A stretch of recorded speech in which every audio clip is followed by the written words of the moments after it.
ವೇದಿಕೆಯ ಮುಂಭಾಗದಲ್ಲಿರ್ತಕ್ಕಂಥ ಎಲ್ಲ ರಾಜ್ಯ ಕಂಡ ಅಪರೂಪದ ಮಾಜಿ ಮುಖ್ಯಮಂತ್ರಿಗಳು ನಮ್ಮ ಪಕ್ಷದ ಶ್ರೀ ಕುಮಾರಸ್ವಾಮಿ ಸಾಹೇಬರಿಗೆ ಪರವಾಗಿ ವೈಯಕ್ತಿಕವಾಗಿ ನಿಮ್ಮೆಲ್ಲರ ಪರವಾಗಿ ಆತ್ಮೀಯವಾದಂತಹ ಸ್ವಾಗತವನ್ನು ಬಯಸ್ತೇನೆ.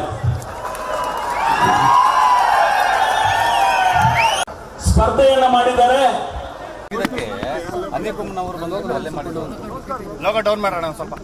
ಇದೇ ರೀತಿ ಮುಂದುವರೆದರೆ ರಾಜ್ಯದಲ್ಲಿ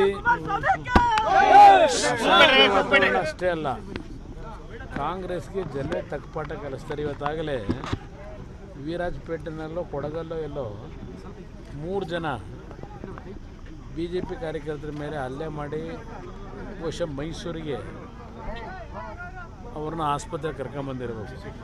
ಅಲ್ಲೂ ಏನೋ ಒಂದು ಸಮಸ್ಯೆ ಆಗಿದ್ದಂಗಿದೆ ವಿರಾಜಪೇಟೆನಲ್ಲೂ ಇವತ್ತು ಬೆಳಗ್ಗೆ. ಬಹುಶಃ ಇನ್ಸಿಡೆಂಟ್ ಇನ್ನೂ ನಿಮಗೇನಾದ್ರು ಗೊತ್ತಾಯಿತೋ ಗೊತ್ತಾಗಿಲ್ಲೋ ಗೊತ್ತಿಲ್ಲ. ಇದು ಈ ರೀತಿಯ ವಾತಾವರಣವನ್ನು ಸೃಷ್ಟಿ ಮಾಡಿ ಕಾಂಗ್ರೆಸ್ನವರು BJP ಕಾರ್ಯಕರ್ತರನ್ನ ಇವತ್ತು ಹೆದರಿಸ್ತಕ್ಕಂಥ ಕೆಲಸ ಮಾಡಿದ್ರೆ ಅದಕ್ಕೆ ಈ ಚುನಾವಣೆ ತಕ್ಕಪಾಠ ಜನವೇ ಕಲಿಸ್ತಾರೆ ಅವ್ರಿಗೆ. ಸರ್ಕಾರ ಬಂದಾಗಿಂದ ಪದೇ ಪದೇ ಈ ರೀತಿ ನಡೀತಾ ಇದೆ. ಸರ್ಕಾರ ಬಂದಾಗಲಿಂದ ಇವತ್ತೇನು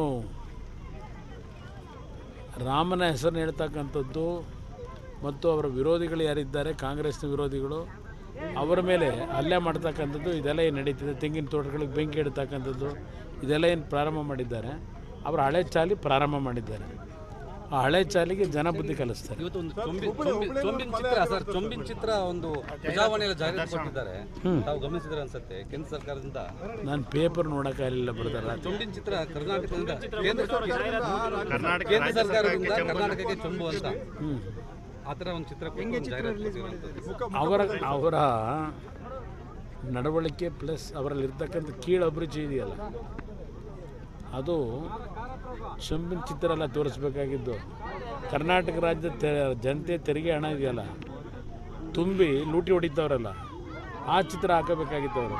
ನನ್ನ ಅಭಿಪ್ರಾಯದಲ್ಲಿ ಕಾಂಗ್ರೆಸ್ನವರು ಕನ್ನಡಿಗರು ಕಟ್ಟಿರ್ತಕ್ಕಂಥ ತೆರಿಗೆ ಹಣ ಲೂಟಿ ಮಾಡ್ತಿರೋದು ಕರ್ನಾಟಕದಲ್ಲಿ ಈ ಸರ್ಕಾರ ಆ ತುಂಬಿ ಎತ್ಕೊಂಡು ಹೋಗ್ತಿರೋದು ತಲೆಯಲ್ಲಿ ತುಂಬ್ಕೊಂಡು ಅದನ್ನು ಹಾಕೊಂಡಿದ್ರೆ ಚೆನ್ನಾಗಿತ್ತು ಅವ್ರಿಗೆ. ಗುಬ್ಬಿ ಶ್ರೀನಿವಾಸ್ ಅವರು ಕುಮಾರಸ್ವಾಮಿ ಅವರು ದಾರಿ ಬಿಡ್ರಿ, ಅಯ್ಯೋ ನನಗೆ ಗೊತ್ತಿಲ್ವೇ ಅಂದರೆ ಗುಬ್ಬಿ ಶ್ರೀನಿವಾಸ್ ಬಗ್ಗೆ ನೋಡಿದ್ದೀನಿ ಪರಿಸ್ಥಿತಿ ಯಾವ ಥರ ಅಂತೇಳಿ. ಅವರ ಬಗ್ಗೆ ಚರ್ಚೆ ಮಾಡೋದು ಬೇಡ, ಬನ್ನಿ.